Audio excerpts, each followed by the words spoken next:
দৰং জিলা সাহিত্য সভাৰ দ্বিতীয় বৰ্ধিত পূৰ্ণাংগ কাৰ্যনিৰ্বাহক অধিৱেশন সম্পন্ন। ঔতলা সাহিত্য সভাৰ আতিথ্যত আজি ঔতলা পৰীক্ষিত নাৰায়ণ উচ্চ মাধ্যমিক বিদ্যালয় প্ৰাংগণত অনুষ্ঠিত হয় এই সভাৰ। দৰং জিলা সাহিত্য সভাৰ সভাপতি অক্ষয় কুমাৰ নাথৰ সভাপতিত্বত অনুষ্ঠিত সভাখনত আঁত ধৰে দৰং জিলা সাহিত্য সভাৰ সম্পাদক মৃণাল ৰাজবংশীয়ে। অনুষ্ঠানত জিলা সাহিত্য সভাৰ পত্ৰিকা উন্মোচন কৰে দৰং জিলা সাহিত্য সভাৰ প্ৰাক্তন সভাপতি ৰামচন্দ্ৰ ডেকাই। সভাত মূল আলোচনাৰ বিষয় দৰং জিলা সাহিত্য সভাৰ ভৱন নিৰ্মাণৰ ওপৰত বিস্তৃত আলোচনা কৰা হয়। লগতে দৰং জিলা সাহিত্য সভাৰ সংবাদধৰ্মী আলোচনী দৌৰংগ বাৰ্তা উন্মোচন কৰে অসম সাহিত্য সভাৰ প্ৰাক্তন সভাপতি তথা চিপাঝাৰৰ বিধায়ক ডক্টৰ পৰমানন্দ ৰাজবংশীয়ে। ভাষণ প্ৰসংগত ডক্টৰ পৰমানন্দ ৰাজবংশীয়ে কয় যে গ্ৰন্থৰ মাজতহে ধৰ্মৰ আধ্যাত্মিক সত্তাটো সোমাই আছে। গ্ৰন্থ উন্মোচনী অনুষ্ঠানৰ এক বিশেষ মহত্ব আছে।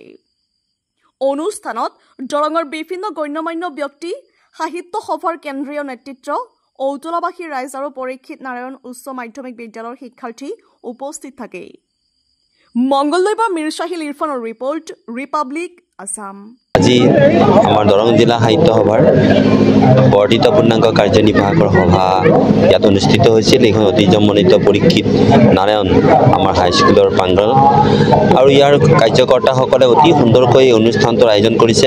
কিন্তু আটাইতকৈ গুৰুত্বপূৰ্ণ কথা হৈছে কি যে আমাৰ দৰং জিলা সাহিত্য সভাৰ ভৱনটিৰ সন্দৰ্ভত আজি গুৰুত্বপূৰ্ণ এটা আলোচনা ইয়াত হৈছে আৰু সকলোৱে মিলি যাতে সেই সাহিত্য ভৱনটো সুন্দৰভাৱে নিৰ্মাণ কৰিব পাৰে তাৰ কাৰণে প্ৰত্যেকেই নিজৰ নিজৰ ফালৰ পৰা একোটা অৰিহণা আগবঢ়াইছে আৰু আমিও নিজাববীয়াকৈ অৰিহণাৰ উপৰিও আৰু আমি ভাবিছোঁ কি যে অত্যন্ত সুন্দৰভাৱে আমাৰ দৰং জিলা সাহিত্য সভাৰ ভৱনটো আমি মনে প্ৰাণে কামনা কৰিছিলোঁ। আগতকৰ নগেন শৰ্মা ছাৰেও এটা সুন্দৰ পৰিকল্পনা যুগুত কৰিছিল।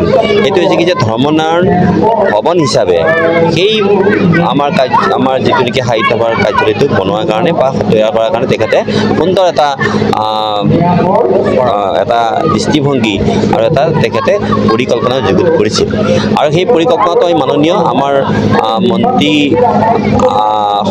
শিক্ষামন্ত্ৰীৰ জৰিয়তে আমি সেই গোটেই পৰিকল্পনাটো আমি জমা দিছিলোঁ মুখ্যমন্ত্ৰীৰ হাতত আৰু আমি ভাবোঁ যে সেই ধৰণেই আমি এটা পৰিকল্পনা যিটো পৰিকল্পনা এতিয়া আমাৰ আজি সাহিত্য সভা নিজাববীয়াকৈ লৈছে সেইটোৰ ওপৰত যেনিবা আমাৰ চৰকাৰখনৰ ফালৰ হৈ আমি সকলোৱে মাননীয় মুখ্যমন্ত্ৰী মহোদয়ক অনুৰোধ জনাম যাতে আমাৰ এই গোটেই দৰং জিলাৰ সদৰ স্থানৰ মাজত থকা এই ভৱনটো সুন্দৰভাৱে বৌদ্ধিক ক্ষেত্ৰ উজ্বলাই এটা যাতে বিজ্ঞানসন্মত এটা আমাৰ ভৱন আমাক দিয়ে তাৰ কাৰণে আমাৰ ফালৰ পৰাও তেখেতক আমি অনুৰোধ জনাম।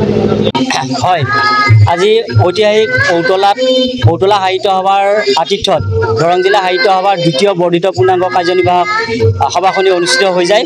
ইতিমধ্যে ৰাতিপুৱা পতাকা উত্তোলন কৰে ঔতলা সাহিত্য সভাৰ সভাপতি কীৰ্তেশ্বৰ ডেকাদেৱে।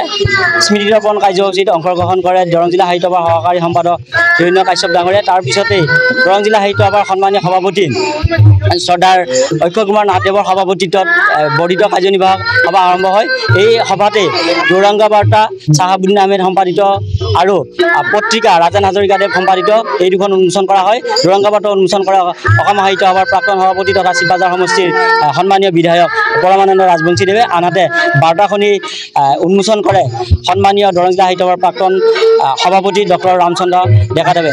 ইতিমধ্যে দিনজোৰা কাৰ্যসূচীৰে সমাপন হোৱা এই অনুষ্ঠানত পৰীক্ষিত নাৰায়ণ উচ্চ মাধ্যমিক বিদ্যালয়ৰ শিক্ষক কৰ্মচাৰীকে ধৰি আমাৰ ঔতলা স্বৰ্ণ শাখাৰ বিষয়ববীয়াসকলক আমি আন্তৰিক ধন্যবাদ কৃতজ্ঞতা জ্ঞাপন কৰিছোঁ। সকলো অতিথিবৃন্দক আমি আন্তৰিক ধন্যবাদ আৰু কৃতজ্ঞতা জ্ঞাপন কৰিছোঁ। এইটো সুন্দৰ অনুষ্ঠানৰ আমি পৰিসমাপ্তি হোৱাৰ দিশত আগবাঢ়িছোঁ। অতিথিসকলক কি হিচাপে আপ্যায়ন কৰিব পাৰিছোঁ নাজানো। আমি আশা কৰিম আগন্তুক সময়তো আমি এনেকুৱা ধৰণৰ জিলাৰ কাৰ্যসূচী পালে আমি সুচাৰুৰূপে পালন কৰিবৰ কাৰণে চেষ্টা কৰিম। যিকোনো খবৰ আৰু বিজ্ঞাপনৰ বাবে যোগাযোগ কৰক 7896121996 লগতে 7002537271 আৰু 9854011916।